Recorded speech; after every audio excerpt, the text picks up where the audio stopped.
What's good, everybody? Hope everyone's doing well. My name is Zach. I'm one of the professional tutors here in the Writing Center on campus. Today I'm going to give a quick presentation on a few strategies to improve your research papers and make finding sources a little bit easier. So bear with me. So the tried and true methods are simply using the Shaw academic sources. All you got to do is go to the Shaw website, roll over the academics tab, go to the yellow bar where it says academic services, and hit the libraries link, which is right above our writing center link. It'll take you right there. Now, once you get here, you have a couple of options. You can use the articles and databases link, or you can go straight to the NC Live online tutorials, which will take you straight to the NC Live online website. To the right and to the bottom of the screenshots, you see the electronic databases, which include JSTOR and NC Live. Those are just a couple of the popular ones I see kids come in and use in their citations. Also, as you can see here, you have the screenshot of NC Live where you can search any topic that you have for your paper, and the right screenshot shows the New York Times, ProQuest, and the Wall Street Journal, all of which are great sources to use, and I've seen kids come into the Writing Center using those in their bibliographies as well. The other strategy I always use, or I want you to keep in mind, is that anytime you write a research paper, you're expanding and then shrinking. So typically you're starting with a wide range within your topic. You're going to look to find reputable sources on your topic, and then you want to narrow it down or map it out. So typically you might start with a really broad topic. You might have 5 to 10 different viewpoints that you might want to use. You're going to have to shrink it down to about 3 to 5 points depending on how long the paper is supposed to be for your class. You'll lay that out in your thesis, and then you'll basically let the rest of your paper come to you. If you have all the information at your fingertips, you can't really go wrong here. There's no secret formula to writing research papers, but this process will certainly make it a bit easier for you. I'm sure that everyone here has been told not to use Wikipedia, and that is fine, but understand that times have changed, and I am a firm believer in the fact that Wikipedia is your friend. I feel like Wikipedia has a lot of great resources and references that you can use, and typically all you got to do is follow these steps. Just Google your topic, find the Wikipedia link about said topic, and then go to the contents page and hit references.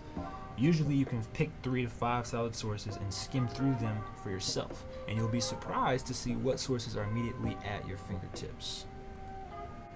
So for example, I included a lot of screenshots here so y'all can see what I was doing through the process, right? So my topic was veganism for this class. So I Googled veganism, I see the Wikipedia link, boom, I hit that, go to the little gray box on the left at the top of the Wikipedia page, and then hit references, and then you're right there. Then you'll see the references will take you right down to all the references that they have for this article on veganism on the Wikipedia page.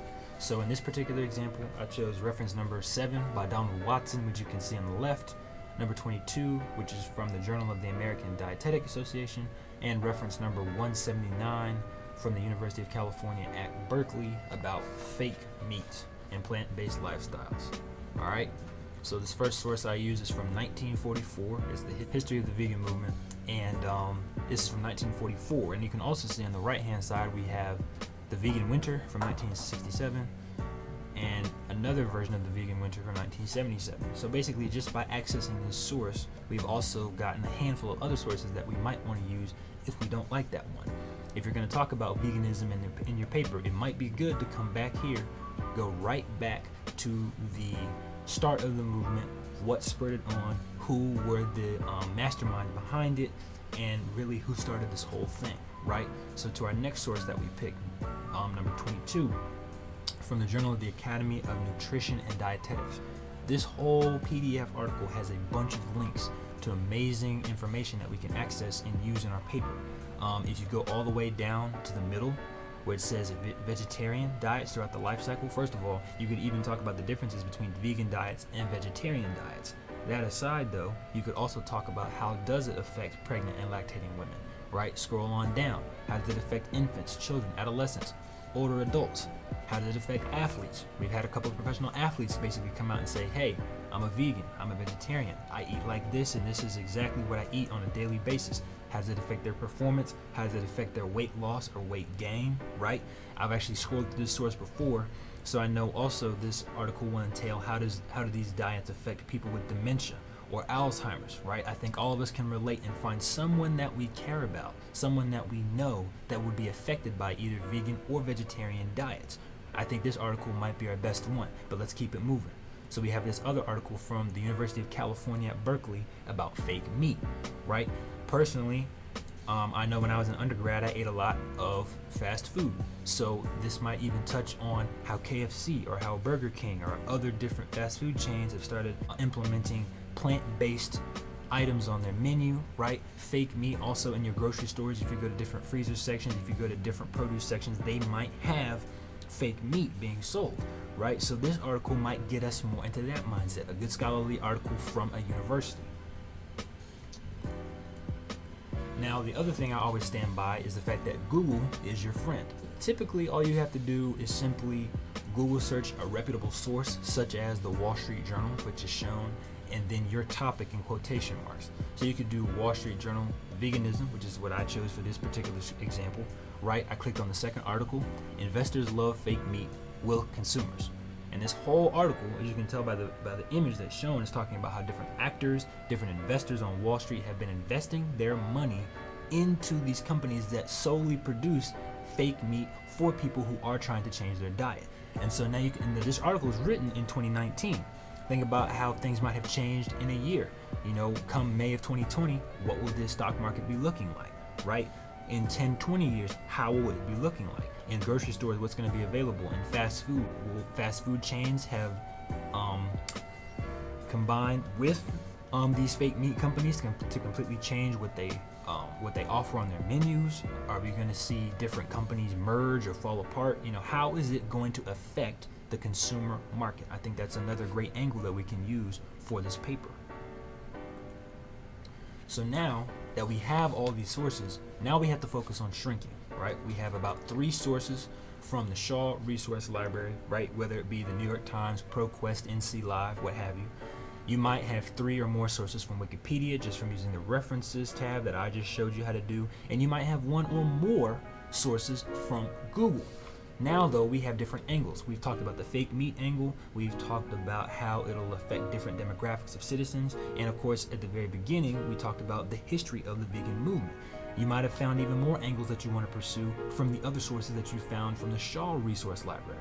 Now comes to the part where we have to shrink it down and narrow it to put it into our thesis and therefore make it into a concise paper from top to bottom.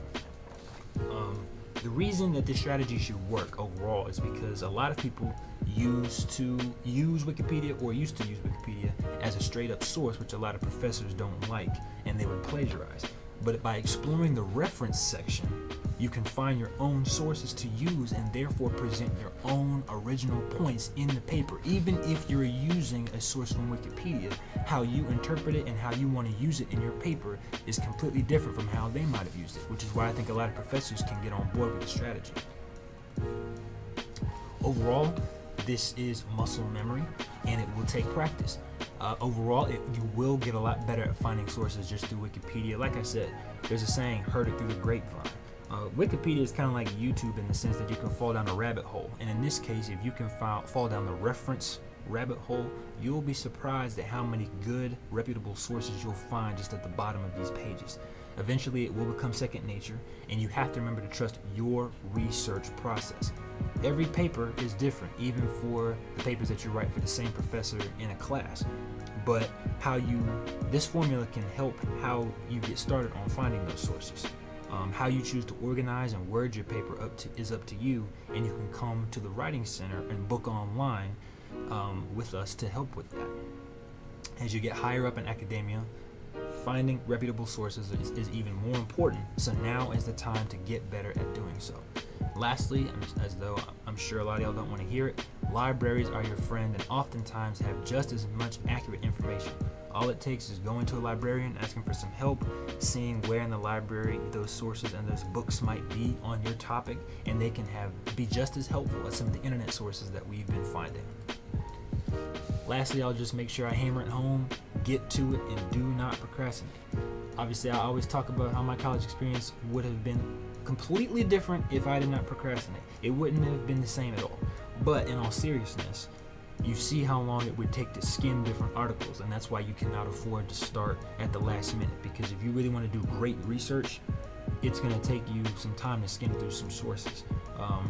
It's not possible. Well, you can start a paper on the day it's due, but the reason it probably won't be as cohesive as another paper that did take more time to write is just because you don't know your sources and you don't know your information like the back of your hand. If you know it like the back of your hand, you can map out your thesis a little quicker. You can have the words flow a lot faster as well.